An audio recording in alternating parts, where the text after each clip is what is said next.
बर' कसारि अनसाय गावहाय खुंथाय बे खुंथायखौ जोङो बावहाय सानजारि नोगोर सिमेन्ट सापरियाव मावखुलिखौ गाहाय मावखुलिखौ बेखेवनाय बा जोंना आजावनायनि उननिफ्राय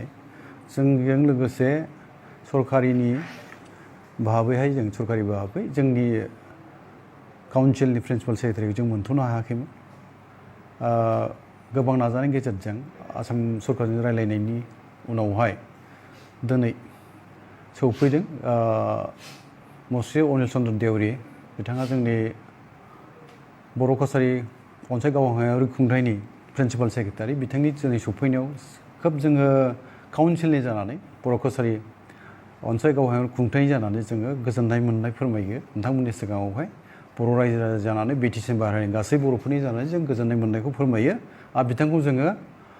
गोसो गुदुङैनो बरायनानै लाबाय जों बिथांखौ आरो बिथांनि जि मोनसे जिरायग्रा माने खथा बावहाय बे बिथांखौ जों फज'खांबाय आरो जोंनि माहारियारि आफादफोर बे माहारियारि आफादफ्राबो गोजोननाय मोननाय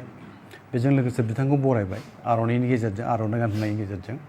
दा बे जोंनि थाखाय गोजोनथाव बाथ्रा आरो दिनैनिफ्राय जोङो बुंनो हायो गोदान मोनसे आरो चेप्टार जोङो जोंनि बर' कसारि गावहायारि खुंथायनि माखासे मावनो गोनां खामानिफोरखौ जों मोजां मावफुंलांनो हानायनि बा दावगालांगोन बा मावनो हागोन बे मिजिंखौ जों लानो हाबाय आरो जोंनि जि माखासे आद्रा खामानिफोर दङ जोङो बेखौहाय सरकारजों मोनसेनि उनाव मोनसे मोजाङै मावफुंलांनो थाखाय जोङो दिनै सावरायनायनि गेजेरजों दिनैनिफ्राय सरकारि भाबै रायलायनायनि गेजेरजों जोङो मावफुंलांनो थाखाय खाबु लानानै साननाय जाहैदों। जोंनि नाजानांगौआ बा मावनो गोनाङा दा गिबि खामानियानो जाबाय जोंना जोंनि बिटिसिनि बायह्रायाव 10 लाखनिबो गोबांसिन बर'फोरनि थाखाय जाय काउन्सिलनि थाखाय जों दाबि होदोंमोन जाय काउन्सिलाव जों मोनबाय बर' कसारि अनसाय गावहायारि खुंथाय बे खुंथायखौ जोङो मोजाङै महर होनो थाखाय बा बेखौ मोजाङै गायसनथारनो थाखाय जोंनि गिबि मावनांगौ खामानियानो बिटिसिनि बायह्रायाव थानाय बर' गामिफोर आरो न'खरफोरखौ जोङो सरकारिनि मोनसे गेजेट नटिफिकेसननि गेजेरजों बेखौ नटिफाइ खालामहोग्रोनांगौ बेखौ फोसावहोग्रोनांगोन बेखौ फोसावहोखांनायनि उनावसो जोङो जोंनि बर' कसारि अनसाय गावहायारि खुंथायनि बियाबफोर जायखौ समस्ति होनो हारसायाव बे बियाबफोरखौ जों दानाय जागोन गासै जोंहा 36 बियाब दानांगौ 36 दा 36 बियाब दानो थांनायाव गामिफ्रा नटिफाइ जाखांनायनि उनावसो बे गामिफोरखौ लानानैसो जोङो बेखौ बबे ओनसोलखौ लानानै बबे गामिखौ लानानै मा बियाबखौ दानाय जायो बेखौ जों थिग खालामनाय जागोन दा बे खामानिखौ जों मावग्रोनांगौ बेनि उनावहाय जोंहा अफिसा दा जों लाथ'नायसो बियो जाय माने मावखुलियाव दिनै जों जिरायदों बे सरकारनि मोनसे बिल्डिंमोन बेखौ जोङो लाथ'दोंसो जोंहा जोंनि आलादायै लुफुंथारनांगौ दङ हा नागिरगासिनो दङ हा नागिरनानै मोननाय उनावहाय जोङो जोंनि मावखुलिखौ गाहाय मावखुलिखौ मोजाङै लुफुंना लानायनि जे मोनसे खामानि बेखौबो जोंहा मावनांगौ दं दा जोंनि गिबि मावनांगौ खामानिया गामिखौ नटिफाइड खालामहोनाय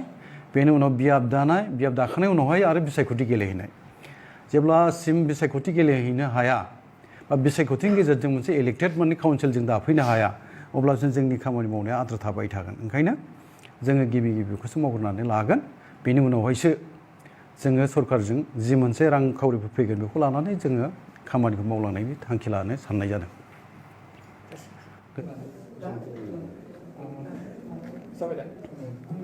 আপুনি আজি বৰ' কছাৰী ৱেলফেয়াৰ অট'নমাছ কাউন্সিলত প্ৰিন্সিপাল ছেক্ৰেটাৰী ৰূপে আজি অফিচত প্ৰথম দিনৰ বাবে আহিলে আপুনি এইটো কাউন্সিলৰ বিষয়ে কি জনাব? এইটো তাৰমানে নতুনকৈ গঠন হৈছেতো গতিকে একদম মানে প্ৰাইমেৰী ষ্টেজত আছে গতিকে আমি এতিয়া অফিচ এইবিলাক মানে বহুত দূৰ হয়তো গতিকে ৰিজনেল অফিচ এটা আমি গুৱাহাটীটো কৰিছে তেওঁলোকে তাৰপৰাও আমি চলাম আৰু ইয়াৰ পৰাও চলিব আৰু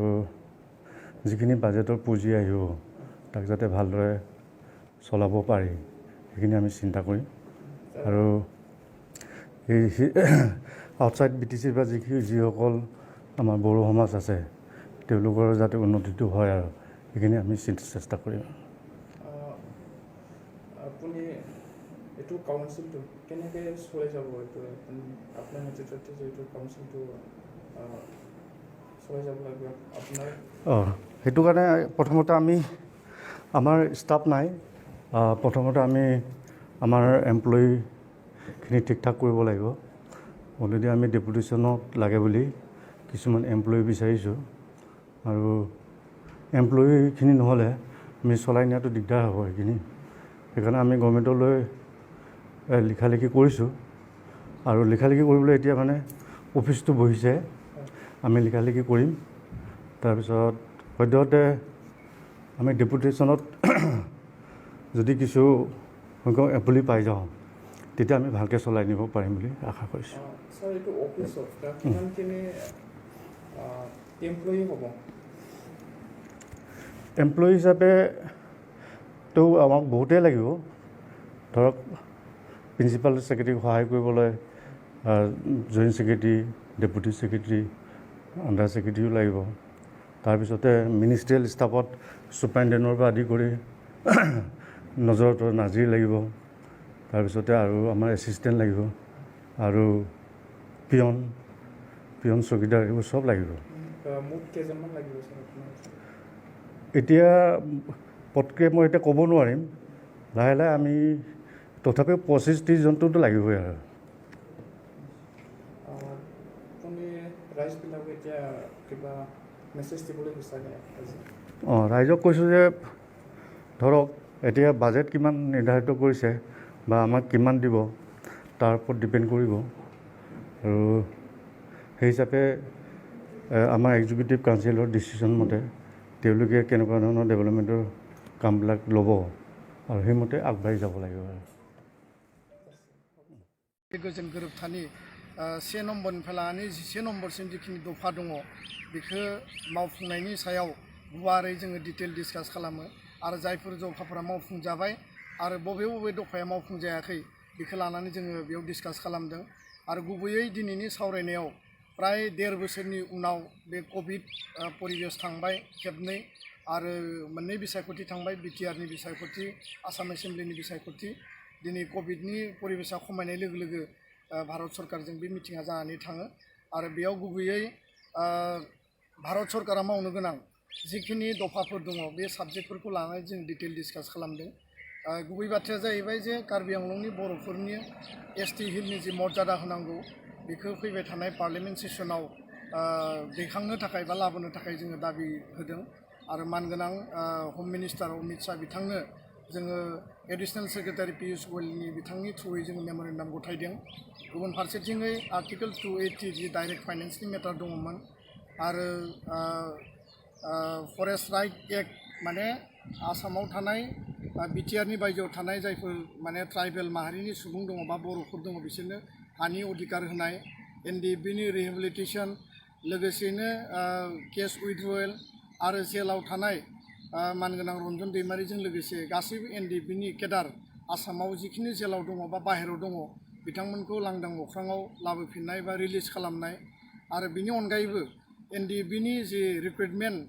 जि बड' इयुथ्सनि जि ड्राइभ दङ बे मेटारखौ लानानै जों डिसकास खालामदों आरो बे रिक्रुटमेन्टआव